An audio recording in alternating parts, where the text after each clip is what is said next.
Una pregunta para ampliar la mirada. Diálogos entre disciplinas para descubrir el mundo. Con vos que estás ahí, en tu casa, en las aulas, con los y las docentes. Nuevas formas de conocer, otros modos de aprender. Seguimos educando.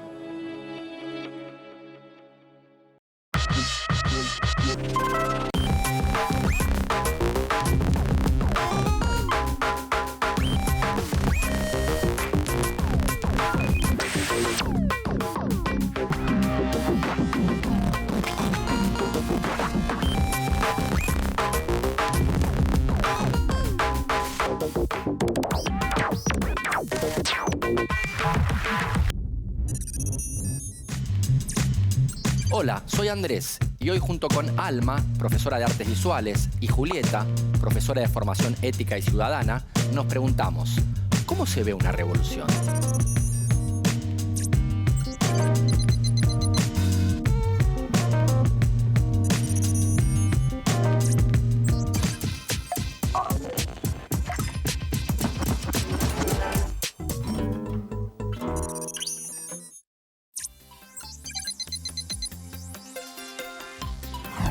La palabra revolución la asocio con la palabra libertad y con las ganas de querer cambiar lo que ya está establecido para ese entonces. La palabra revolución la asocio con movimientos que provocan cambios sociales, políticos y económicos en una sociedad.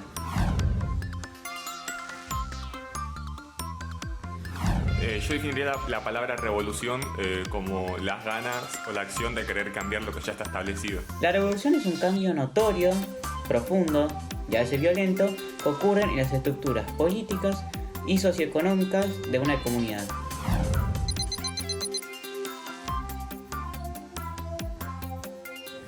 Cuando escucho la palabra revolución se viene la imagen sobre San Martín y Belgrano, los grandes libertadores argentinos. La primera imagen que se me viene a la cabeza es una que ocurría durante la Revolución de Mayo, donde se veía a la gente en la calle en el Cabildo.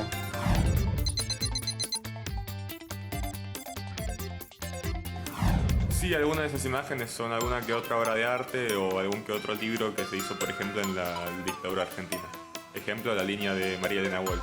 Bueno, además de la del Cabildo que aparece en los libros, se me viene a la cabeza un cuadro de la Revolución Francesa que se llama La libertad guiando al pueblo, de Delacroix.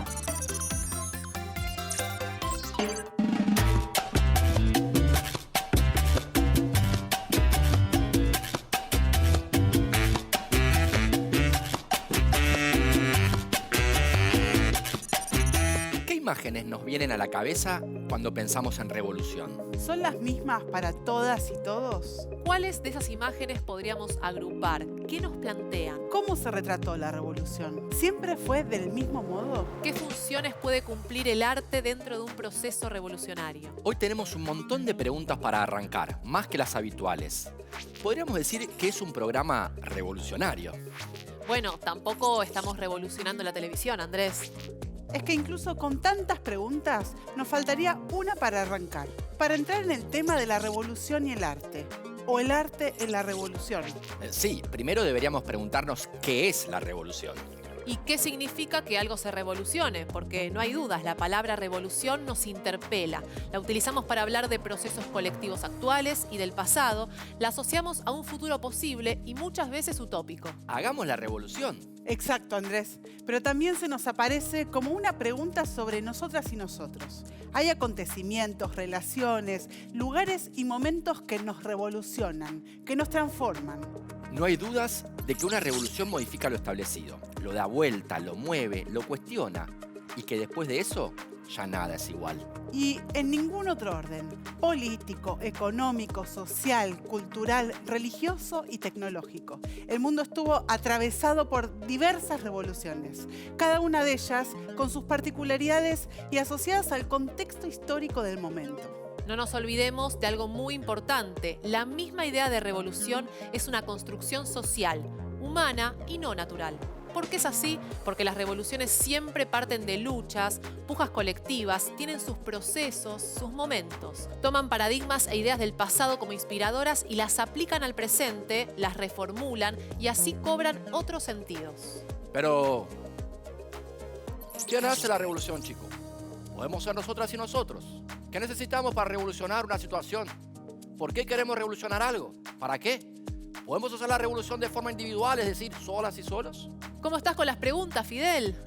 Andrés. Bueno, Andrés, es que revolucionó el estudio. Está tan personaje que me cuesta distinguirlo. Muchas preguntas, pero empecemos por algún lado. Algo de paz. Raúl Porchetto. No, algo de paz, de Octavio Paz. El poeta mexicano, en su ensayo El laberinto de la soledad, dice que hay que distinguir entre revolución, revuelta y rebelión.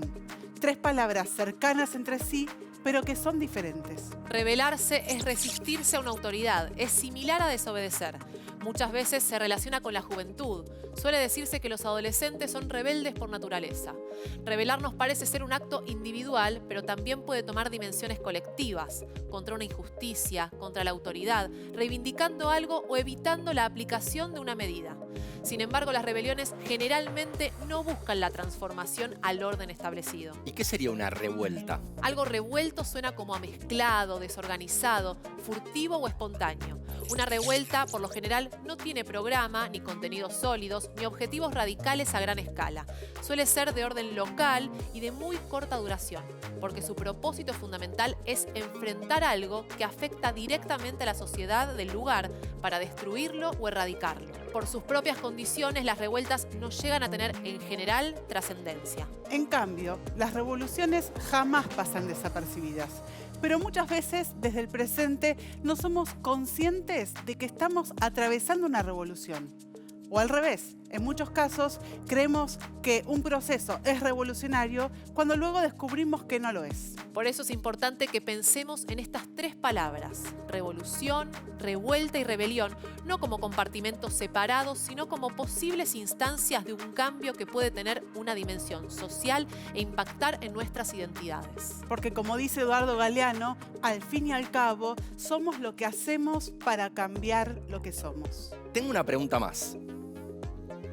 Pero para meternos de lleno en el programa. ¿Qué significados tiene lo revolucionario en el arte?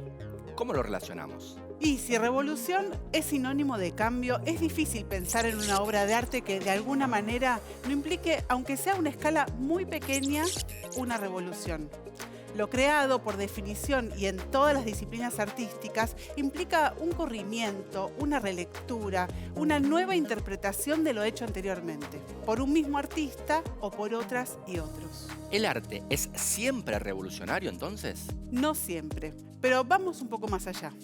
Podemos pensar además en movimientos artísticos que revolucionaron el arte de distintas maneras. Nuevos modos de representación, soportes no convencionales, espacios de exposición fuera del circuito formal. Artistas rechazados por los salones de pintura y valorizados muchos años después. Obras que produjeron escándalos. Pero además de las posibilidades que pueda tener el arte de interpelar sus propios procesos, prácticas y categorías, incluso su misma definición y configuración, podemos pensar en la relación entre el arte y distintas revoluciones sociopolíticas a lo largo de la historia. Nuestra región, América Latina, tiene sus propios recorridos por movimientos revolucionarios en los que el arte no solamente pudo representar o registrar los procesos históricos, las situaciones de opresión o de injusticia. Además, colaboró en hacer posibles esas revoluciones, creando imágenes de lo posible, imágenes activas que le dieron una dimensión visible a las nuevas identidades y órdenes sociales que cada movimiento revolucionario propuso. Hacer visible lo invisible. Expresar lo que es imposible de decir con palabras. Revolucionario.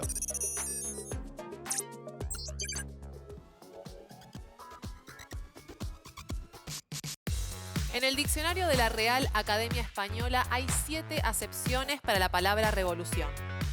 Acción y efecto de revolver o revolverse, cambio violento en las instituciones políticas, económicas o sociales de una nación, inquietud, alboroto, sedición, cambio rápido y profundo en cualquier cosa, movimiento de un astro a lo largo de una órbita completa, rotación de una figura alrededor de un eje que configura un sólido o una superficie, giro o vuelta de una pieza sobre su eje, que es el que más se parece al de su origen etimológico. Revoltum puede traducirse como dar vueltas. Pero la verdad es que, de alguna manera, un poco todas esas definiciones nos sirven para meternos en tema. El término revolución es utilizado frecuentemente para referirse a un proceso de cambios profundos en determinadas sociedades a lo largo de la historia, aunque no siempre posee el mismo significado. Las revoluciones nacen como consecuencia de procesos y luchas históricas y de construcciones colectivas. Hay un uso amplio del término. A veces no se especifica su duración en el tiempo, ni tampoco el grado de conciencia acerca de los cambios que se están viviendo. Podría tratarse de una revolución que se prolongue por meses, años, décadas o hasta incluso siglos. O los actores podrían o no ser conscientes de ello. Y también hay otro uso más estricto del concepto revolución, que es el que hace referencia a una forma concreta de acción política, social o cultural que postula un cambio radical y casi siempre violento, ya que se trata de una ruptura del orden establecido, que luego proyecta sus consecuencias sobre todas las esferas de la vida social. Es decir, revolución significa cambio intenso, siempre conflictivo, capaz de modificar el curso normal de los hechos o situaciones. Puede darse en los planos sociales, políticos, económicos, ideológicos, culturales y artísticos, religiosos o tecnológicos. Generalmente se produce en más de una de estas esferas o se inicia en una de ellas, pero involucra a todas. Las revoluciones sociales y políticas son conflictivas y muchas veces violentas porque aparece una fuerte tensión entre quienes pretenden mantener el orden existente y quienes quieren modificarlo.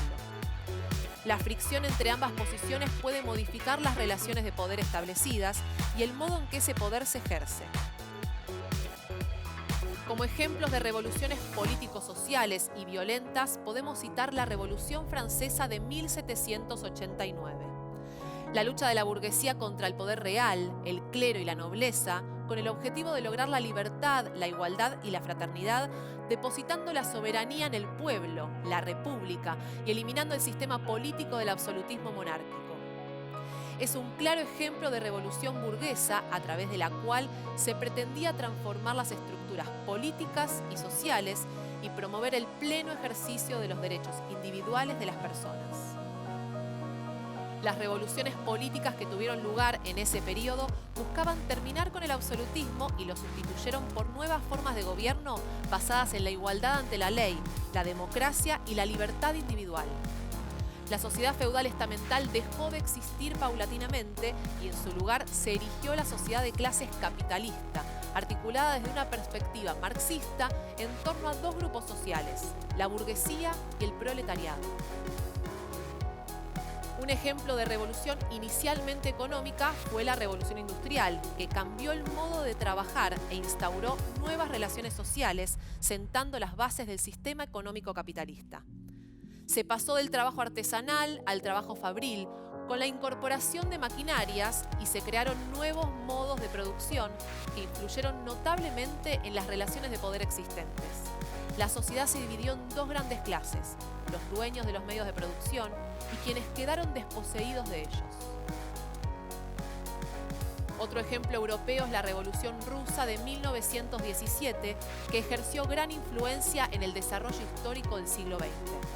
Por primera vez tuvo éxito un movimiento revolucionario inspirado en la idea socialista y que se propuso transformar radicalmente las bases de la sociedad capitalista, aboliendo la propiedad privada de los medios de producción y reemplazándola por la propiedad colectiva. Nuestra Revolución de Mayo en el Río de la Plata, en 1810, fue la lucha de los criollos por independizarse de la metrópoli española. La revolución ocurrida en México en 1910 es un paradigma de revolución social con objetivos de tipo cultural, de justicia para todos y de reformas agrarias. Y otro ejemplo latinoamericano, la Revolución Nacional Boliviana, sucedió en un periodo que comprende desde el 9 de abril de 1952 hasta el golpe de Estado del 4 de noviembre de 1964, durante el cual gobernó el Movimiento Nacionalista Revolucionario. En estos 12 años, el MNR llevó a cabo un proceso que cambió el rumbo del desarrollo político, económico y social del Estado de Bolivia. La Revolución Nacional realizó una de las mayores transformaciones fundamentales en la participación ciudadana en Bolivia, la distribución de tierras a través de una reforma agraria a partir de la cual se logró acabar con el régimen terrateniente imperante en el occidente del país. Por otro lado, el Estado tomó el control sobre los recursos naturales y la economía boliviana e incorporó por primera vez al escenario político nacional a la mayoría indígena campesina y a las mujeres al establecer el voto universal. Fue una revolución social que en su momento fue equiparada a la Revolución Mexicana y que antecedió a la Revolución Cubana. Más cerca aún en el tiempo tenemos la Revolución Sandinista. Se trata de un proceso abierto en Nicaragua entre julio de 1979 y hasta febrero de 1990, protagonizado por el Frente Sandinista de Liberación Nacional. El movimiento fue bautizado en memoria de Augusto César Sandino, que puso fin a la dictadura de la familia Somoza al derrocar el tercero de ellos, Anastasio Somoza de Baile. Con la revolución llegó un gobierno democrático de perfil progresista de izquierda. De lo que no hay dudas es que las revoluciones necesitan del pueblo, del colectivo, de la juventud para mover estructuras, transformar el orden establecido y constituir nuevos órdenes políticos. Muy buenos días a todos los amables oyentes en esta mañana de su radio Inti Raymi. Allí ya chukaliyachu walayachu meraya kasekichis. Kay qosqollaqtapi kaqllatata qawallaqtakunapi uyarimarniykuna wayqikuna panaykuna. Kunaqa allintaki wayrakuna chaymuqa kay Puerto Rico nacionmanta pacha. Paykuna sutikmi calle 13. Y las patas vemos taquita pomanchis. Chaytaki sutikmi Latinoamérica. Uyarikusunchis. Cancunapa.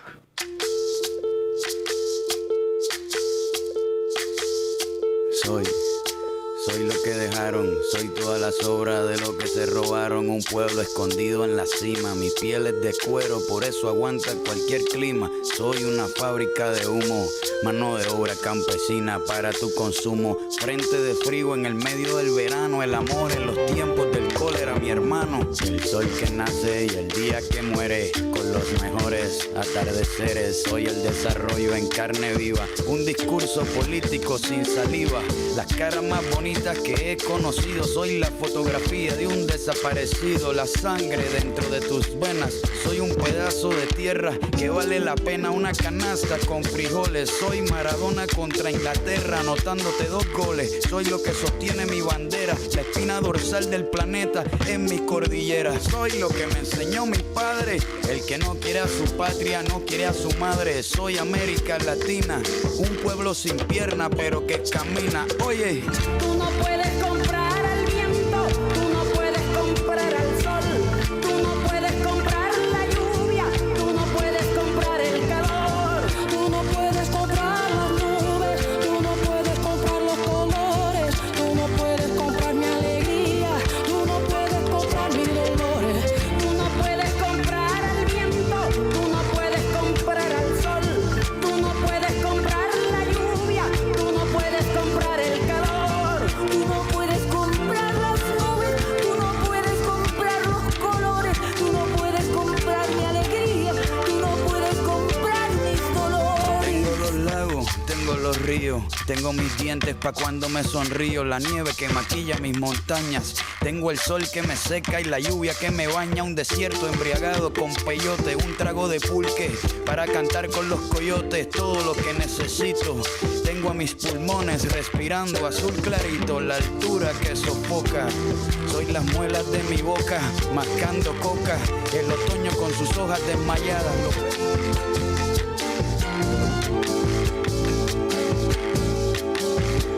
No puedes comprar mi vida.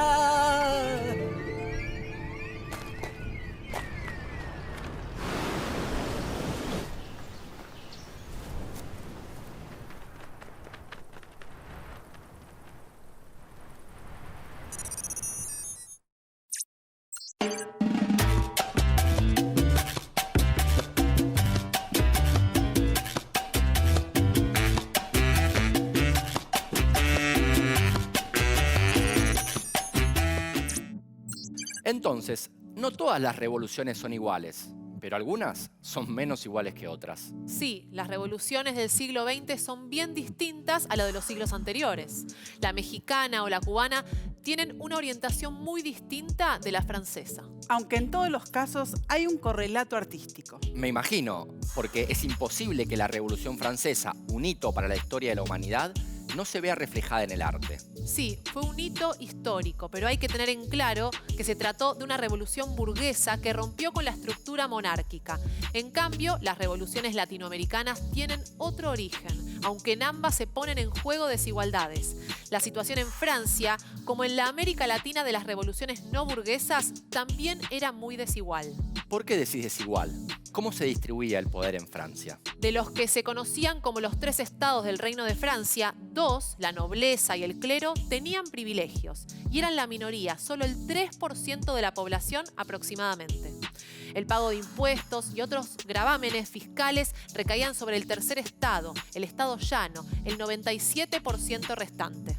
La simetría era total. Los 3 estados tenían representación, pero en la votación cada uno de ellos contaba con un voto por estamento. Uno para la nobleza, uno para el clero y uno para el pueblo llano. 2 votos para el 3% de la población y 1 para el 97% restante. Y encima pagaban los impuestos. Un tanto injusto el sistema, ¿no?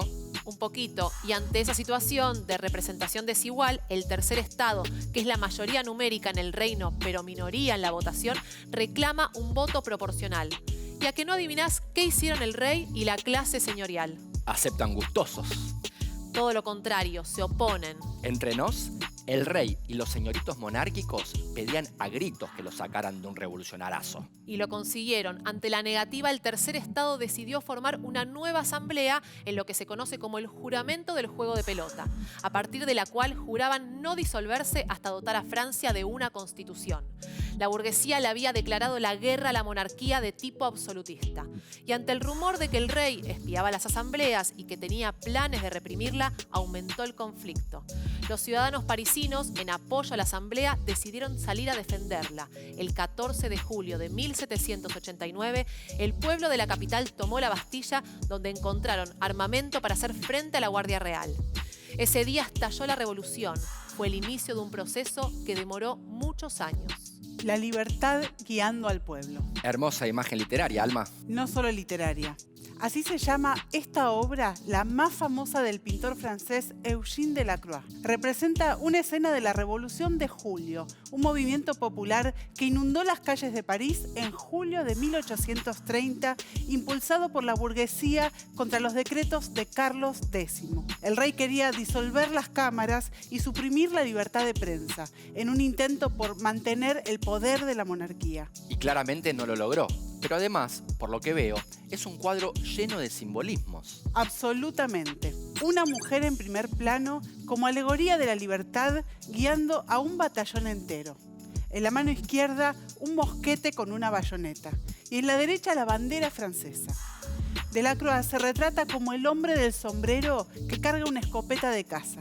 Representa a la burguesía, la incipiente clase social que guió a la Revolución Francesa y los movimientos de las décadas posteriores. La revolución desde el arte.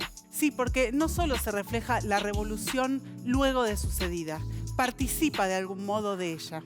En una carta escrita a su hermano con fecha del 21 de octubre de 1830, Delacroix decía: «Mi mal humor está desapareciendo gracias al trabajo duro. Me he embarcado en un tema moderno, una barricada. Y si no he luchado por mi patria, al menos pintaré por ella». La Revolución de 1910 en México marcó un cambio profundo en la mirada de una sociedad que buscaba y necesitaba una transformación en todas sus estructuras. El movimiento, a pesar del costo que tuvo para la población y para el país en su conjunto, abrió nuevas posibilidades antes no contempladas. Se crearon proyectos de distintas índoles, entre ellos el cultural y artístico, cuya principal manifestación fue el movimiento muralista. El muralismo se convirtió en el fenómeno artístico de mayor importancia del arte mexicano del siglo XX y es el que finalmente lo proyectó al resto del mundo. Desde principios del siglo pasado, los jóvenes artistas mexicanos comenzaron a buscar un cambio en la forma de hacer arte. Y a través de los murales narraron la epopeya revolucionaria de la que México acababa de salir y dieron a conocer un país popular, tradicional e indígena que había permanecido oculto para muchos durante el siglo XIX.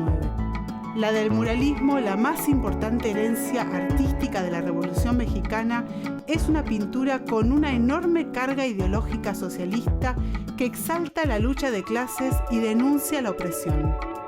Si bien en México ya existía la pintura mural desde tiempos remotos, el muralismo como tal inició en 1921, al término de la Revolución Mexicana y durante el gobierno de Álvaro Obregón, y culminó en 1955, cuando perdió fuerza como movimiento artístico articulado que cumplía una función política y social específica. Para algunos fue un movimiento artístico dominado por 3 hombres: Diego Rivera, José Clemente Orozco y David Alfaro Siqueiros. Nunca antes un movimiento artístico había estado tan íntimamente relacionado con los acontecimientos que se sucedían, al grado de crear una conexión vital entre arte y sociedad, entre el muralismo y el México postrevolucionario. Durante este periodo de tiempo, México experimentó una enorme transformación. De una sociedad revolucionaria, nacionalista, semi-analfabeta y en su mayoría rural, a un país desarrollado, moderno y en gran medida industrializado. La manera en que los murales de estos 3 pintores reflejaron la realidad cambiante de México y de su población deja de ser meramente estética. Se trata de una pintura para disfrutar por la belleza de su composición, formas o colores, pero que además cumple una función social. Denuncia la opresión y alaba los logros de una revolución que le permiten la liberación. A Siqueiros, Rivera y Orozco se los veía como pintores que cumplían una función social, porque en un país donde se leía poco, jugaban un papel importante como educadores y como propagadores de ideas, y su arte era el vehículo perfecto para ello. Esto llevó a que se convirtiera en un arte patrocinado por el gobierno. Nunca antes un movimiento artístico había sido a la vez oficial y revolucionario. La monumentalidad era inevitable. Su fin era destacar y engrandecer los logros de la revolución y resaltar el surgimiento de una identidad nacional de la que el mexicano debía sentirse orgulloso. Además, el muralismo buscó la rehabilitación del indígena como factor importante para el nacimiento del México moderno, lo que llevó a sus autores a pretender revisar la historia nacional desde una nueva perspectiva. En cuanto a la técnica, los muralistas redescubrieron el empleo del fresco y de la encáustica y utilizaron nuevos materiales y procedimientos que aseguraban larga vida a las obras, pues éstas se realizaban principalmente en los exteriores. El introductor de nuevas técnicas y materiales fue Siqueiros, quien empleó como pigmento pintura de automóviles y cemento coloreado con pistolas de aire. Los temas que tocaron fueron abordados de manera muy particular por cada artista del muralismo. De forma idealista y utópica por Rivera, más crítica y pesimista por Orozco y de manera más profunda y radical por Siqueiros. ¿Por qué el tema de la Revolución Mexicana fue abordado de formas tan diferentes por los 3 artistas? Por la sencilla razón de que los 3 la vivieron de manera muy particular. Diego Rivera vivió todo el conflicto armado en Europa, hasta donde le llegaban noticias de lo que sucedía en México. Por eso la visión que tiene de la revolución es tan idealizada. Rivera no presenta los horrores de la guerra porque no los vivió. Rivera conoció a Siqueiros en París en el año 1919. Un encuentro decisivo, ya que fue Siqueiros quien le habló de la lucha armada que se desarrollaba en México, y pronto le interesó en la creación de un arte en el que quedara plasmado el mundo nuevo que iba surgiendo de la revolución. Es un arte nacionalista y monumental, abierto y accesible a todo el público. En los muros de la Universidad Autónoma de Chapingo Rivera buscó honrar a Zapata y a su movimiento, su lucha por la tierra y a los trabajadores en su empeño por mejorar sus condiciones de trabajo para salir de la miseria. También realizó varios murales en el Palacio de Cortés en Cuernavaca, en los que denunció la opresión y explotación a la que eran sometidos los indígenas. Diego Rivera logró elaborar un arte profundamente popular, con llegada incluso a los grandes sectores menos cultivados del pueblo. Con alusiones y símbolos muy claros y explícitos, logró una gran maestría en el diseño, convirtiéndolas en obras sumamente atractivas en el aspecto visual, en especial por el colorido que maneja. La mayoría de los murales de la Escuela Nacional Preparatoria fueron realizados por José Clemente Orozco, quien en sus obras representa el origen del México mestizo, los ideales de renovación y la tragedia humana de la Revolución. Así como Rivera plasma los ideales y los logros de esta, Orozco pinta la visión dramática y trágica. Para Orozco, al igual que para Rivera, el obrero y el campesino representan el futuro sobre el cual se apoya el nuevo orden. Su crítica a la sociedad burguesa también es muy fuerte. Orozco representa un mundo caótico, devastado por la violencia, la mecanización y por la debacle espiritual y la descomposición moral. Su arte culminó en la segunda mitad de la década de los años 30 del siglo pasado, cuando produjo, entre otras obras notables, los valiosos murales de la antigua capilla del Hospicio Cabañas, en Guadalajara, una de las más grandes obras del arte americano. David Alfaro Siqueiros fue el muralista más activo políticamente hablando. A los 18 años se unió al ejército constitucionalista de Venustiano Carranza, por lo que vivió la revolución en primera fila. Sus viajes por México lo expusieron a la cruda realidad de la lucha diaria que enfrentaban los trabajadores y los campesinos para sobrevivir. Sus ideas lo llevaron a ser encarcelado 7 veces y exiliado otras tantas. Siqueiros fue dibujante en La Vanguardia, el órgano periodístico del ejército constitucionalista, así como minero y obrero.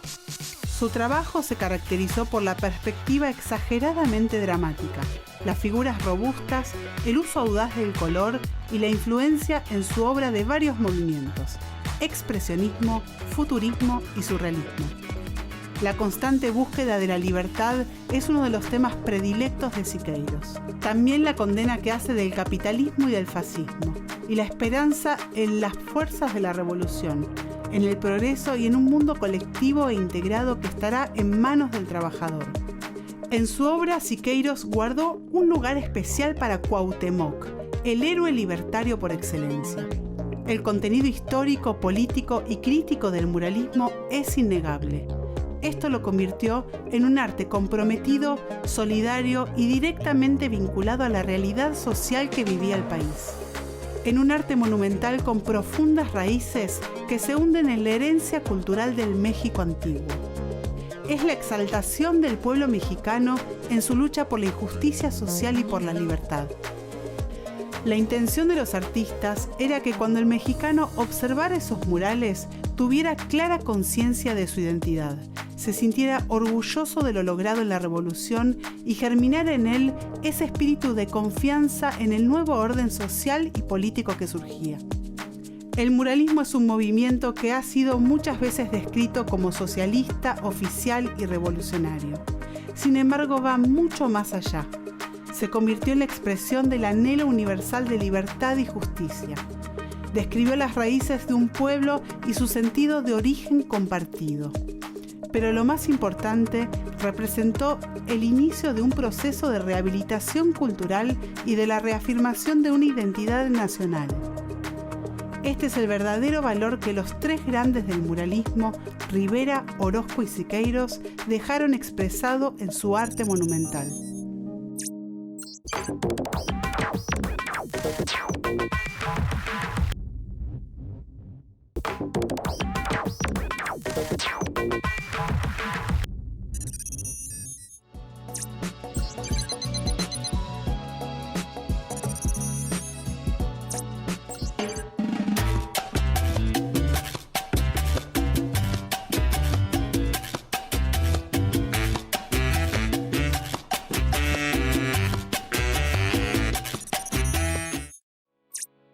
Arte y revolución. Revolución y arte. Muy interesante. Estoy con ganas de más. Qué pena que no volvió Fidel Riesnik. Era el momento ideal. Viene la revolución cubana, chico. Exactamente. Y es justo una revolución que tiene un ícono, una imagen de las más fuertes que nos dejó la historia del siglo XX. La del argentino de la revolución cubana, Ernesto Guevara Lynch, el Che. Icónicamente, la imagen del Che perduró y trascendió mucho más que la de Castro. Pero la revolución que triunfó el 1 de enero de 1959 fue liderada por Fidel y resultó un punto de inflexión en la historia de Cuba, un país muy pequeño y que hasta la revolución estaba gobernado por la dictadura del general Fulgencio Batista, con una economía dependiente y que se hallaba sometido a la influencia de los Estados Unidos. Por eso los eternos enfrentamientos entre Cuba y Estados Unidos. Sí, porque además de los intereses de Estados Unidos en la isla, el contexto internacional era de disputa entre dos grandes potencias, en lo que se llamó la Guerra Fría entre Estados Unidos y la Unión Soviética, que terminó por apoyar al gobierno de la revolución. La única revolución triunfante en América Latina que terminó con la expropiación de los medios de producción de la burguesía y los terratenientes. A diferencia de lo que sucedió en la Revolución Francesa, que fue una revolución de los burgueses. Así es, aunque los desencadenantes quizás no sean tan distintos. Primero, el apoyo popular es clave. Pensá que el ejército rebelde arrancó con muy pocos integrantes en la clandestinidad, escondidos en Sierra Maestra, y fue sumando gente a medida que se acercaba a la capital cubana. Cuando entraron a La Habana, fueron recibidos por la multitud que celebraba la caída de Batista. No solo porque Batista había llegado al poder por medio de un golpe de Estado. La situación social y económica en la isla era gravísima por la caída de la demanda del azúcar, motor de la economía local. La Habana era el lugar donde se divertían los empresarios norteamericanos y hacían grandes negocios los integrantes de la mafia. Pero además, la mortalidad infantil se situaba en los 60 niños por cada 1000 nacidos vivos. El analfabetismo era superior al 30% y la falta de vivienda era cada vez mayor. La opresión se notaba mucho más en las zonas rurales. Opresión, pobreza, desigualdad, una situación insostenible.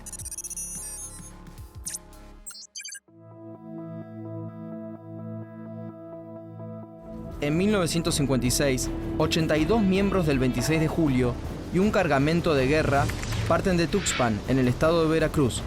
Navegan 7 días bajo la tormenta y encallan en Los Cayuelos el 2 de diciembre.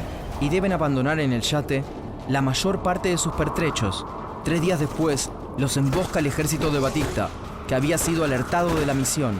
Muchos mueren en combate o son ejecutados. Pero poco más de 20 huyen a Sierra Maestra, dispuestos a enfrentar a los 75.000 soldados de Batista.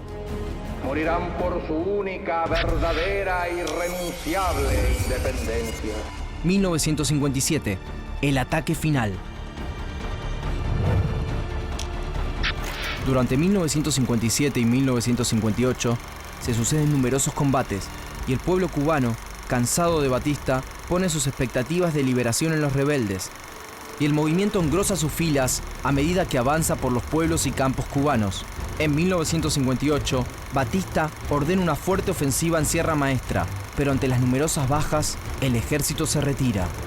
La contraofensiva rebelde se expande por la isla y Guevara y Cienfuegos se desplazan a Occidente. Y el 28 de diciembre de 1958 toman Santa Clara, último reducto antes de La Habana.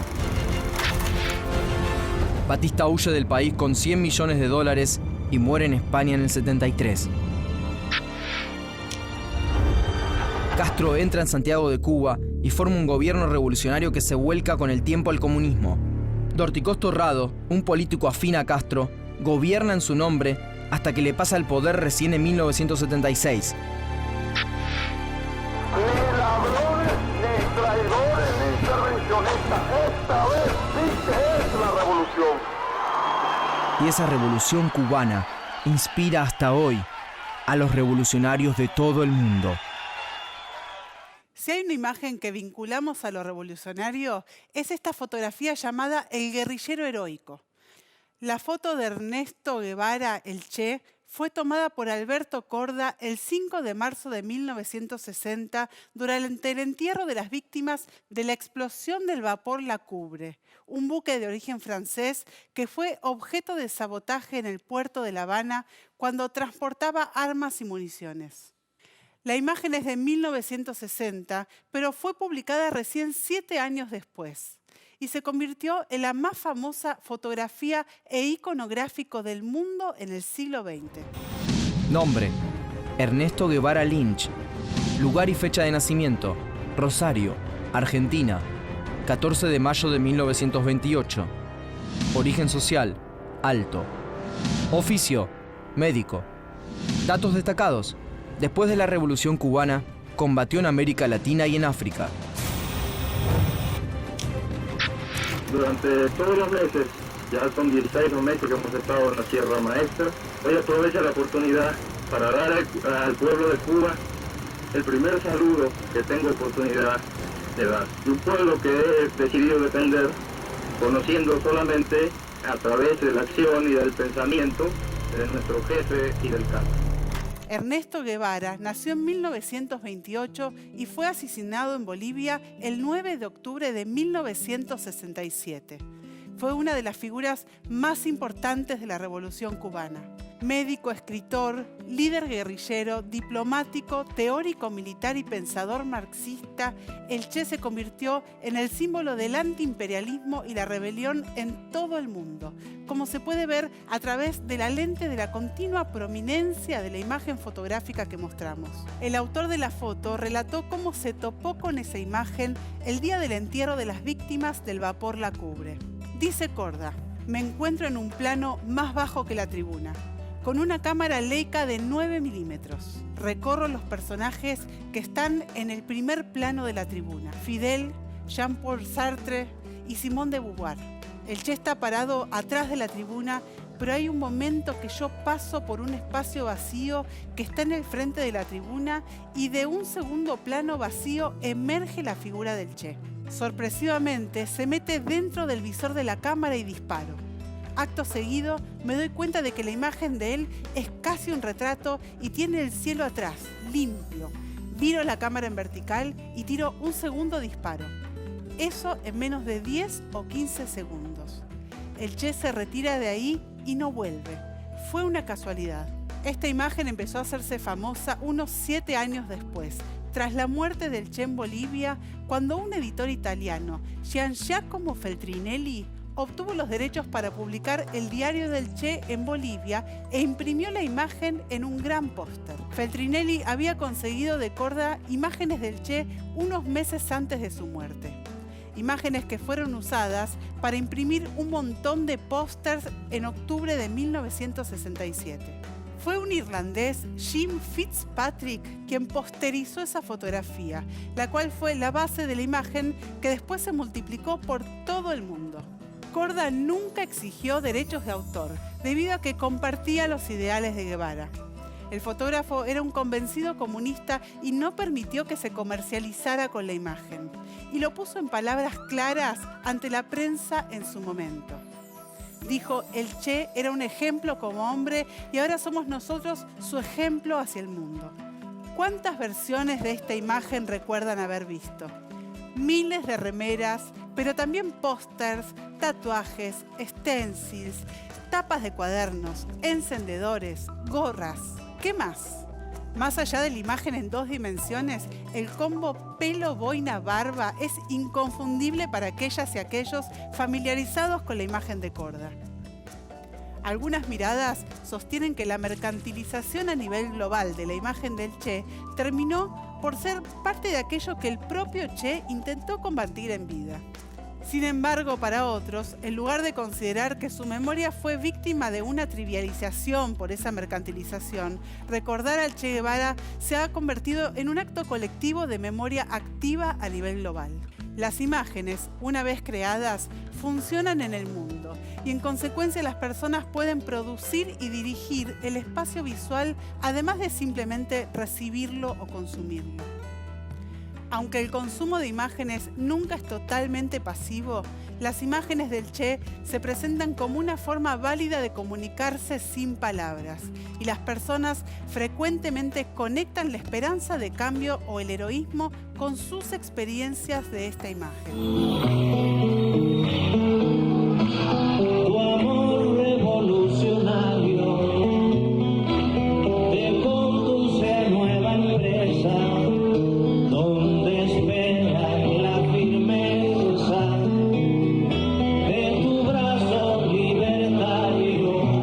Aquí se queda la clara, la entrañable transparencia de tu querida presencia, comandante Che Guevara.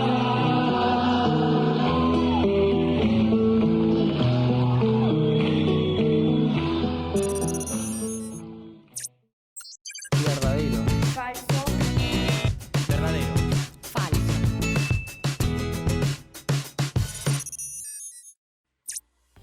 La Revolución Francesa fue una revolución socialista. Tengo dudas porque el socialismo como teoría surge después, pero podría considerarse a la Revolución Francesa como una pionera. Falso. La francesa fue una revolución de los burgueses, que tenían una serie de reivindicaciones e intereses que chocaban frontalmente con las de la nobleza y el clero. Con el tiempo, esos intereses también chocarían con las reivindicaciones del pueblo. La Revolución Sandinista fue una revolución popular que se produjo en Nicaragua. Verdadero. La Revolución Sandinista comenzó en 1978 y puso fin a la dictadura de la familia Somoza. Verdadero. La Revolución Popular Sandinista fue el proceso abierto en Nicaragua entre julio de 1979 hasta febrero de 1990, protagonizado por el Frente Sandinista de Liberación Nacional, llamado así en memoria de Augusto César Sandino. Esta revolución puso fin a la dictadura de la familia Somoza al derrocar al tercero de los Somoza en el poder, Anastasio Somoza de Baile, y la sustituyó por el gobierno democrático de perfil progresista de izquierda. La frase "la historia de las revoluciones es para nosotros, por encima de todo, la historia de la irrupción violenta de las masas en el gobierno de su propio destino", es del líder cubano Fidel Castro. Falso. No es de Castro, es una frase de León Trotsky y se relaciona con la Revolución Rusa. Falso. La frase pertenece a León Trotsky y está extraída de su libro Historia de la Revolución Rusa. El movimiento muralista en México surgió como consecuencia de la Revolución Mexicana de 1910. Ahí ya no lo sé. Verdadero. El muralismo mexicano surge para representar la identidad nacional como propaganda ideológica y para mostrar la lucha de clases. Verdadero. Los muralistas no solo cambiaron la forma de hacer arte, sino que a través de los murales narraron la epopeya revolucionaria de México y dieron a conocer un país popular, tradicional e indígena que había permanecido oculto para muchos durante el siglo XIX. Los tres artistas que lideraron el movimiento muralista fueron Diego Rivera, José Clemente Orozco y David Alfaro Siqueiros. La icónica imagen del Che Guevara pertenece a una fotografía del día del ingreso a La Habana del Ejército Rebelde Cubano, en enero de 1959. Eso es falso porque la foto fue tomada en 1960. Falso. La foto se tomó en el entierro de víctimas de una explosión en 1960. Falso. Esa fotografía, llamada El guerrillero heroico, fue tomada por el fotógrafo Alberto Korda el 5 de marzo de 1960 durante el entierro de las víctimas del atentado con explosivos al vapor La Cubre, en el puerto de La Habana, y fue publicada 7 años después. Esa imagen fue considerada la más famosa fotografía e iconográfico del mundo del siglo XX.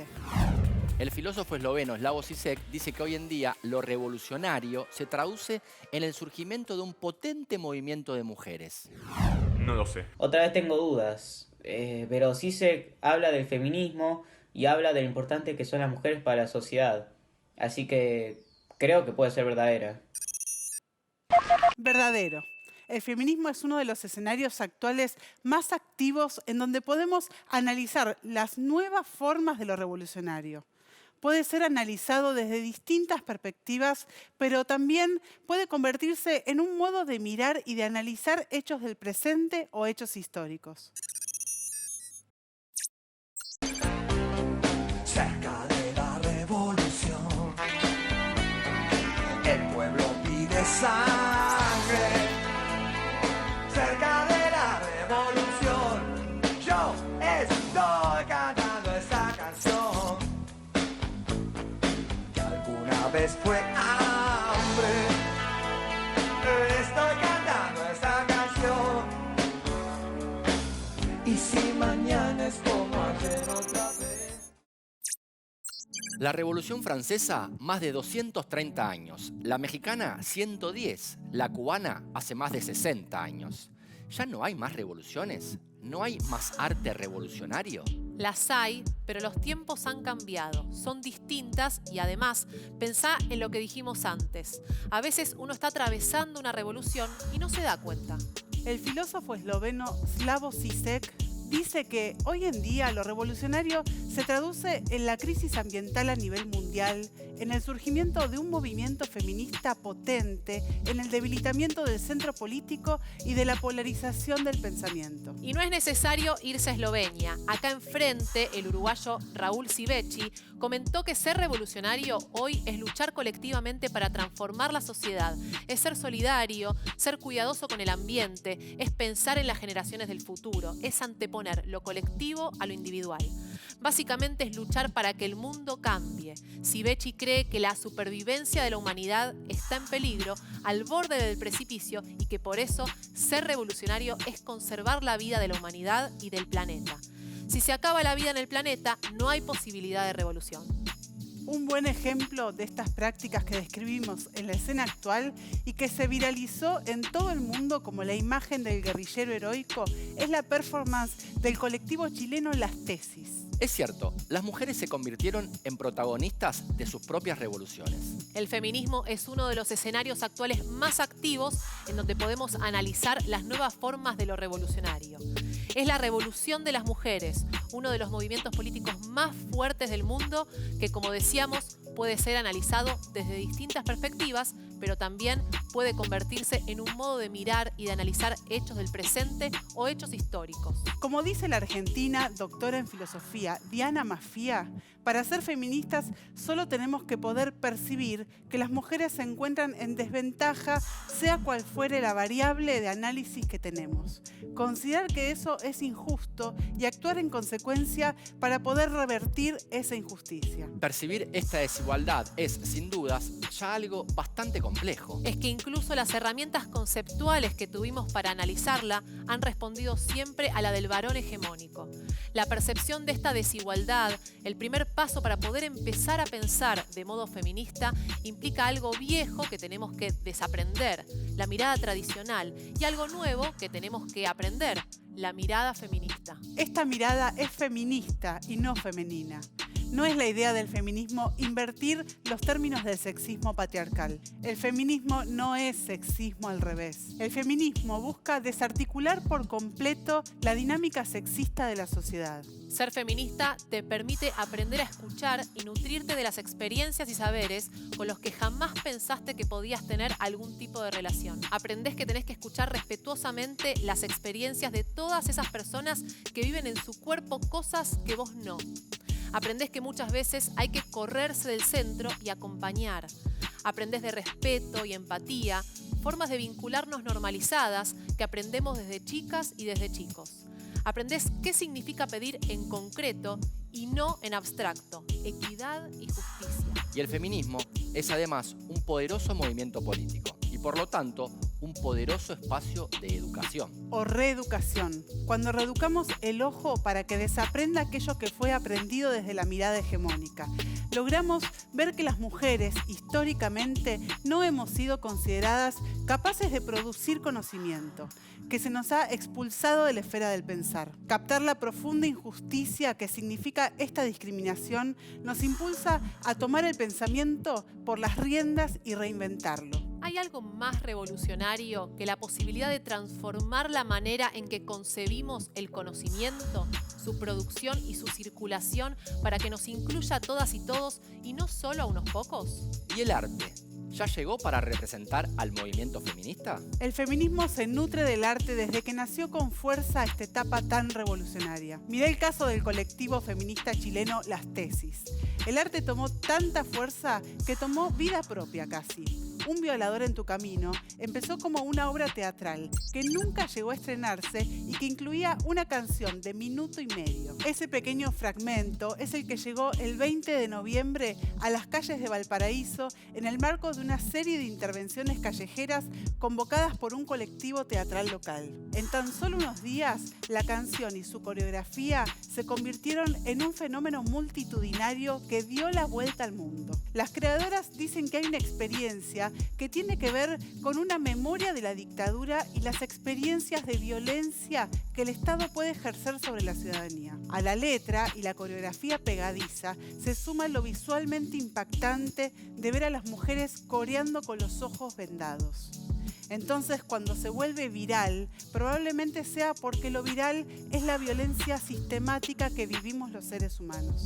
Según las propias chilenas, se vuelve transnacional, porque es como un grito que a todas nos corresponde dar. La performance también tiene que ver con cómo el cuerpo se posiciona políticamente en la calle, como un lugar que puede resultar peligroso para las mujeres. También en Argentina, las multitudes feministas acercan nuevos modos de inscribir consignas políticas a través de acciones que involucran la dimensión estética. La intervención sobre los cuerpos con maquillaje, hasta expresiones artísticas como las performances, instalaciones y diversas acciones vinculadas a lo teatral. Toda una gama de prácticas de intervención en el espacio público. Grupos muy numerosos de chicas cantando, bailando, tocando instrumentos musicales, mujeres marchando u ocupando el espacio, brillos y glitter en el rostro y en el cuerpo, frases escritas en el cuerpo. Son recursos artísticos muy poderosos para manifestar, denunciar, peticionar y poner a consideración pública demandas basadas en el género. La revolución de este siglo, indudablemente, es la revolución feminista. Que no te quepan dudas, Andrés. Es una revolución que está sucediendo.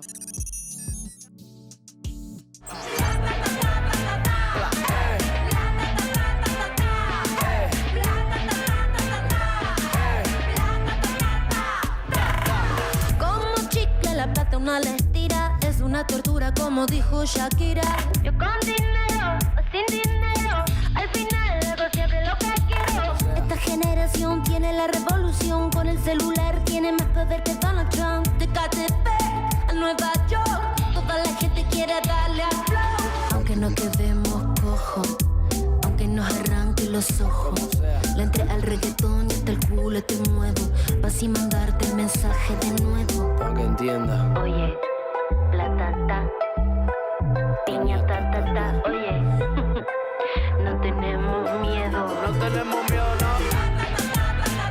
¿Pa' qué? Si tú me lo quitaste.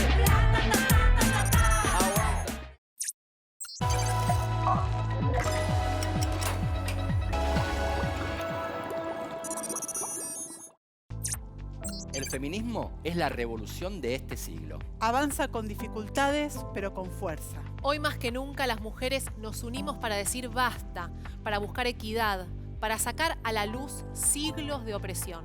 Hacer visible lo invisible es parte de la revolución, con el arte como herramienta. El arte para contar, para mostrar y para hacer la revolución. Lo cuenta, lo muestra y hace la revolución Analía Gaguín.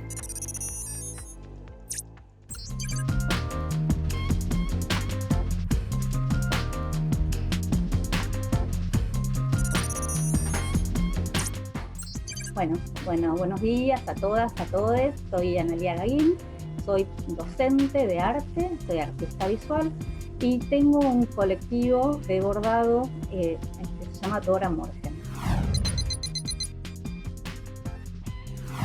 Bueno, Dora Morgen es un colectivo de bordado político, lo que hacemos es bordar con hilo rojo sobre pañuelos blancos de hombre frases machistas o que el patriarcado puso en nuestro cuerpo sin que nosotros nos demos cuenta.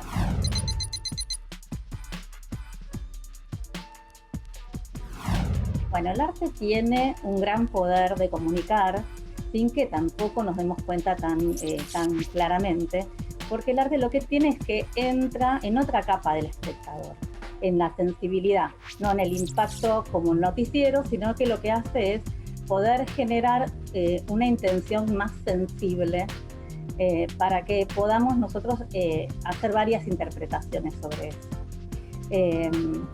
Lo que hace el arte es que te invita a reflexionar, te interpela. El arte es un lenguaje, sobre todo porque el arte es un lenguaje universal. Podemos vivir en cualquier país y podemos entender la misma o percibir algo de esa obra de arte. El arte lo que es un vehículo transmisor de emociones, entonces uno se puede comunicar sin necesitar usar la palabra. Bueno, cada manifestación artística tiene un impacto distinto. Yo puedo ver como un mural en una estación de subte y es una cosa como más rápida la que me genera. Por ahí puedo tener un afiche donde voy directo a la palabra, o puedo usar los pañuelos bordados donde lo que intentamos es generar un impacto más poético, aunque estemos denunciando la violencia.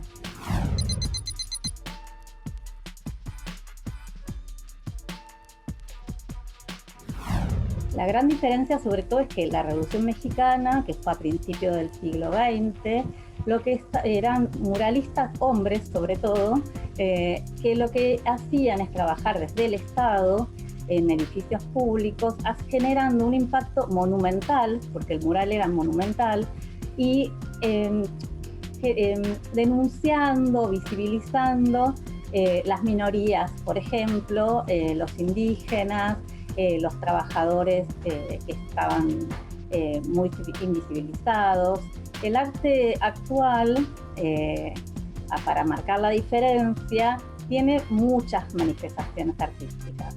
Puede haber como una performance en medio de una manifestación, puede haber cuerpos pintados, puede haber como infinitas expresiones que en nombre del arte quieran contar una problemática social.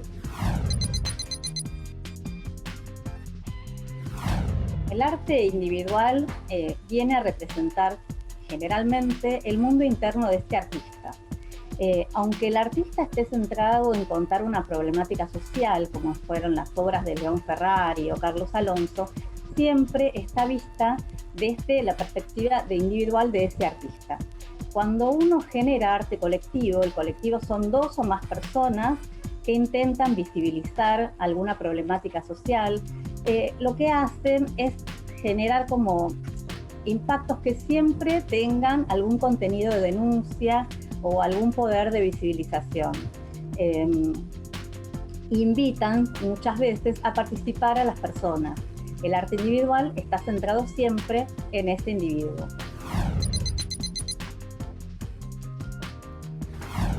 El bordado es mi vehículo de expresión. Yo hace muchos años que vengo haciendo bordado y elegí el bordado porque me permitía incluir mayor número de mujeres. El bordado es una expresión que tiene una historia larga en la historia femenina y yo lo que intentaba es sacarlo de ese lugar privado, doméstico, para llevarlo a un lugar público, como ser una manifestación o un museo y lo puedan ver mayor número de personas.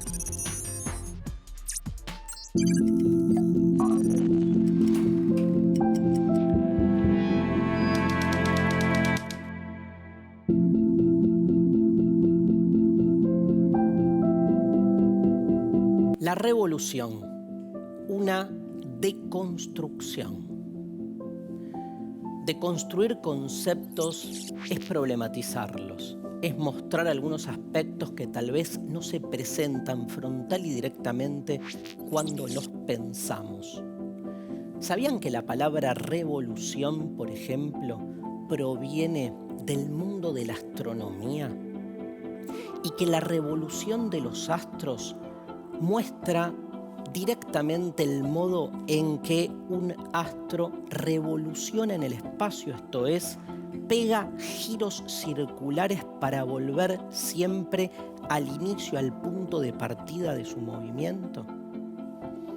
Primera cuestión, si la revolución tiene que ver entonces con pegar ese giro y volver al inicio, ¿hasta qué punto nuestra representación de la revolución va en esa dirección? ¿Cómo pensar un proceso revolucionario en la construcción de lo nuevo y la ruptura de todo lo anterior, o al revés, en el desarme de un orden que se instala obstaculizando un mundo originario que iba para otra dirección? En muchos relatos revolucionarios se trata de hacer la revolución para volver a consumar un estado de situación pendiente que no pudo realizarse. ¿Va la revolución para adelante? ¿O lo que busca la revolución es desarmar la idea de adelante y de atrás para recuperar su espíritu originario? Segunda cuestión. La discusión entre revolución y reforma.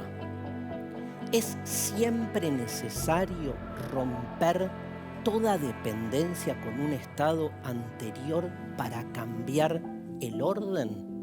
¿O es posible, como propone el reformismo, generar mejoras sobre el orden establecido para que a partir de esas mejoras la situación cambie? ¿Son las reformas realmente la posibilidad de cambiar al mundo? ¿O cambiar al mundo implica una revolución hasta la raíz? Eso me permite ir a un tercer problema en relación a la revolución, que tiene que ver con su éxito o su fracaso. Cuando comienzan las revoluciones, la expectativa es que la revolución venza. Pero cuando la revolución triunfa, ¿no se pierde el espíritu revolucionario? ¿No es ser revolucionario estar en estado de revolución permanente? Se suele decir que cuando una revolución triunfa, de algún modo y al mismo tiempo pierde, porque se convierte en un nuevo estado de orden que de algún modo dificulta la posibilidad de esa transformación y ruptura incesante propia de la revuelta. Cuarto problema o dilema a deconstruir, a pensar la cuestión revolucionaria, el llamado o la llamada estetización de la revolución. ¿Cómo vemos que hay tantas formas que han estetizado el espíritu revolucionario, llevándolo a una remera, a una pose intelectual, que de algún modo genera un descompromiso con lo que la revolución implica? Los llamados revolucionarios de café, que muestran de algún modo que a la hora de arrojarse a una situación revolucionaria no alcanza con quedar exento, al margen, pensando cómo deben ser las cosas. Una revolución supone, obviamente, la tierra, el barro, poner el cuerpo. Por eso, un quinto y último concepto o dilema que tiene que ver con la pregunta acerca de si la revolución puede ser individual. ¿Cuántas veces escuchamos hablar de tengo mi vida revolucionada o estoy revolucionando mi vida? ¿Puede ser la revolución un hecho individual? ¿O la revolución es siempre un acontecimiento colectivo? Preguntas, más preguntas. Nos damos la posibilidad de deconstruir una idea que parece no tener fisuras. Y sin embargo, ni bien la empezamos a abrir, las fisuras se desparraman por todos lados. Deconstruir la revolución. Tal vez la deconstrucción sea la verdadera revolución.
¿El arte nos cuenta la revolución? ¿El arte es la revolución? ¿Cómo hacemos para reflejar un hecho revolucionario? No hay manera de conocer totalmente las imágenes y tampoco de controlarlas. Son ellas las que interpelan, incomodan y enseñan a ver. Justamente esa es su importancia histórica. Las imágenes, a pesar de ser fragmentos parciales o instantáneos de la historia, vienen al presente para criticar nuestras propias maneras de verlas y de ver las circunstancias que las producen. No hay verdad de un hecho histórico que pueda acotar una imagen o ser mostrado completamente por ella. Es decir, que la imagen no es un documento objetivo, pero tampoco el resultado de una imaginación desbordada. La imagen no imita la realidad, sino que dialoga con ella. Una imagen no existe aisladamente, sino que genera operaciones que remiten a otras imágenes. Arma relaciones, como un montaje. La imaginación es central en esto, porque es la actividad que realizamos cuando conectamos imágenes encontrando afinidades entre elementos diversos. Hay imágenes que logran cambiar la historia. Otras se despegan del pasado y son reapropiadas, derribadas, interpeladas o deconstruidas en el presente. Hay luchas que se activan a través de colores. Las imágenes en todas sus formas presentan batalla y también condensan luchas y disputas por los sentidos. Es por eso que las revoluciones y luchas del presente también se hacen cuando se hacen ver. Hicimos un recorrido por las imágenes construidas alrededor de sucesos históricos. El arte siempre es una herramienta de expresión de los sujetos, en los contextos históricos, sociales, políticos, culturales e ideológicos específicos y además sirven como fuente de análisis para entender, para pensar y para reflexionar acerca de nuestro pasado, nuestro presente y en consecuencia nuestro futuro. Tomamos esas obras como parte de la experiencia revolucionaria y vemos qué nos tratan de decir. Y notamos que por un lado, algunas imágenes expresan algo similar a pesar de que formen parte de revoluciones distintas e incluso fueron gestadas por actores sociales distintos en tiempos distintos. Y vale pensar qué puntos tienen en común y cuáles no. Cómo se conectan las diferentes formas de manifestar del arte en esos contextos. Lo revolucionario nos sigue interpelando, eso sin dudas, y analizarlo desde distintas disciplinas enriquece nuestras miradas. Todavía nos quedan muchas preguntas abiertas.